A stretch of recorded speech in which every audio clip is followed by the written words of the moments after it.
You just have to do the drop. Hey, birdie. They're hollow, so it's not gonna hurt him. They don't have enough mass to hurt when they fall.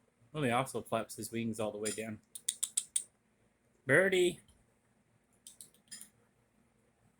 Hey, look over here. Oh, that was another bird.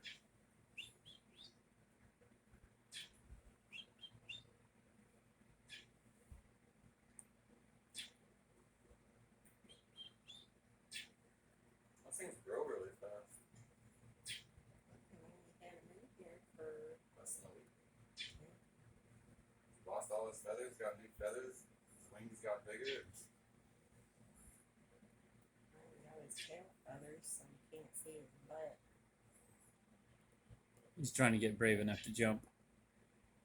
Go ahead. You can do it. You need something to jump to. No, he needs to be dropped. Let's see if he can fly over to somewhere else.